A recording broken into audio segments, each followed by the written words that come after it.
Bonjour à tous! Anne-Sophie, la dernière fois, j'ai raté mes meringues. Est-ce que tu as une recette pour faire de belles meringues?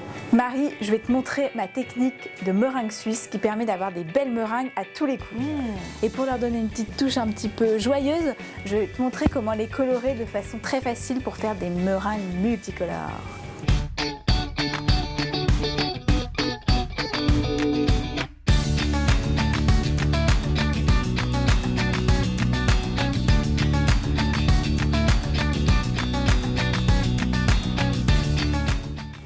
Pour réaliser vos meringues suisses, il vous faudra des blancs d'œufs, ici 150 g, et l'équivalent en sucre et en sucre glace, donc 150 g de sucre, 150 g de sucre glace. Et pour les colorer, il vous faudra des colorants de la couleur de votre choix, en gel ou en poudre, ainsi que des poches à douille et des douilles lisses pour les pocher.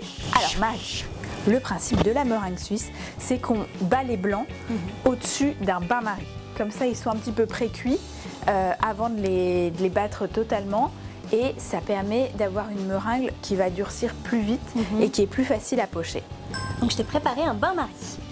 Ah super! Alors dans ce cas-là, on va prendre les blancs et on va les monter au batteur. Alors vas-y, tu peux commencer à les monter à vitesse moyenne.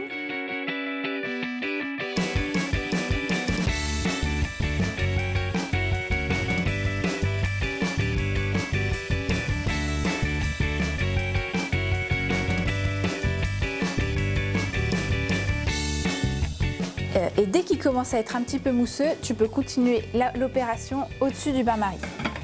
Pendant ce temps-là, je vais mélanger le sucre et le sucre glace. Et on ajoutera les sucres en 3 fois au mélange pendant que Marie les bat. Vas-y. J'ajoute ensuite ma deuxième fournée de sucre glace. Et là, c'est pas mal du tout, on va être bon, on va pouvoir transférer nos blancs dans le saladier. On va donc transférer notre meringue, sans se brûler, dans le saladier. Dans un autre saladier. Alors l'idée d'utiliser un autre saladier, c'est de commencer à faire refroidir un petit peu les blancs. Et évidemment, si vous avez un robot pâtissier, utilisez votre robot pâtissier parce que là, avec Marie, on va devoir se relayer parce que c'est très très long de faire refroidir les blancs. On voit qu'il y a une petite couche de blanc séché au fond du saladier. Ça, c'est la preuve que vous aviez la bonne température. Et c'est très difficile à nettoyer. Donc, ce que je conseille de faire, c'est de prendre l'eau chaude du bain-marie et de faire tremper tout ça direct dans le saladier. On laisse tremper quelques minutes et c'est bon à nettoyer. Marie, t'as pas encore de crampes au bras? Pas encore. Tu rebats encore un petit peu. Et alors l'idée, c'est vraiment de battre jusqu'à ce que les blancs soient bien brillants, bien fermes et que le bol est complètement refroidi.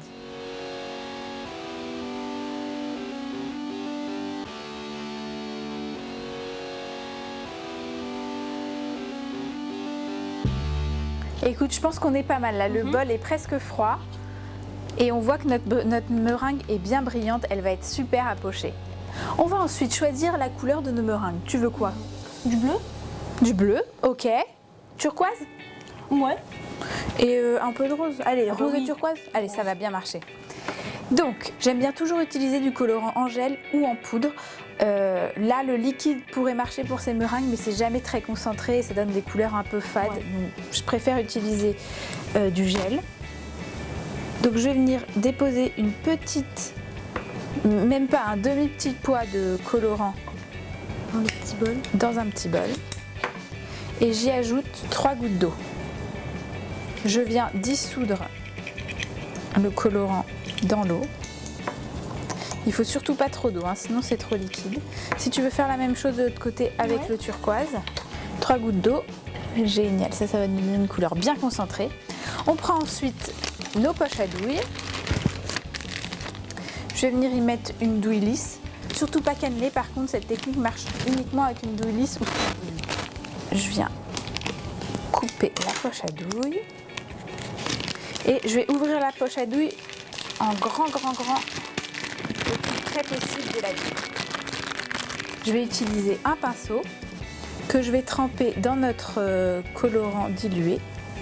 Et je vais venir en tapisser l'intérieur de la poche à douille jusque dans la douille. On va ensuite venir mettre la meringue dans la poche à douille. On peut rouvrir un peu sa poche à douille un peu plus.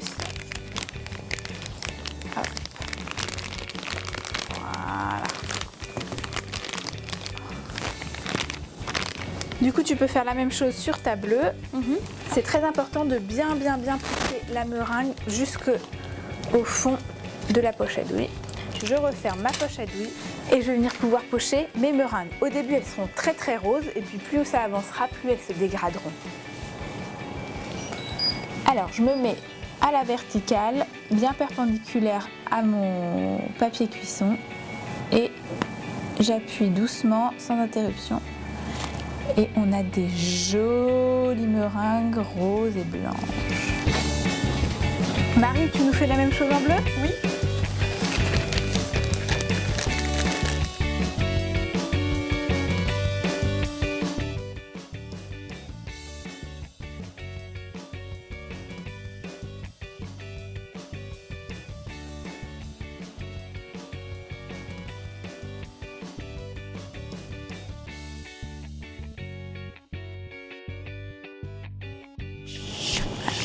Alors tu vois Marie, il faut vraiment bien faire comme ça. Et l'idée c'est de rabattre ensuite la douille pour qu'on s'en mette pas trop partout. Tu presses et ensuite tu pousses bien toute la meringue vers le bas de la poche. Voilà, génial. Comme ça, hop, top, super, bravo. Hop. Alors attention, tac, oh là là, on s'en met partout. Et du coup, je peux commencer à... Alors, attends 2 secondes. Tiens, rapproche bien la plaque de toi. Comme ça. Et viens pocher vraiment à la verticale. Il faut que tu aies bien...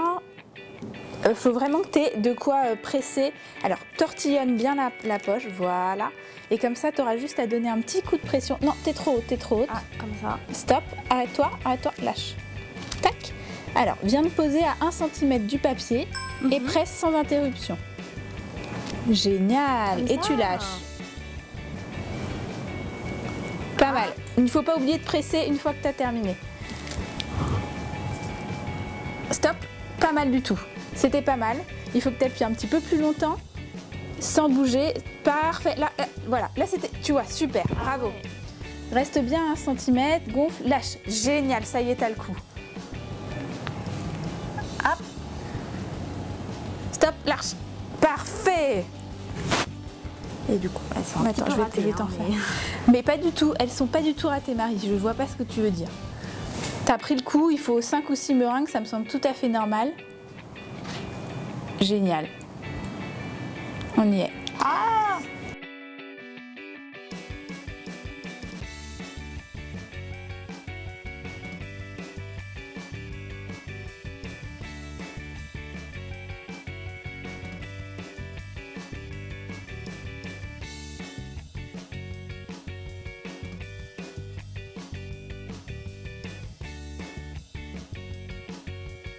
On va ensuite faire sécher nos meringues pendant environ 2 heures. 1 heure à 100 degrés et 1 heure à 90 degrés. Chaleur tournante. Et si on veut éviter que nos meringues ne craquent trop, c'est pas mal d'ouvrir de temps en temps la porte du four pour faire s'échapper l'humidité, parce que vraiment ce que craignent par-dessus tout nos meringues, c'est l'humidité. Allez, on enfourne ? C'est parti.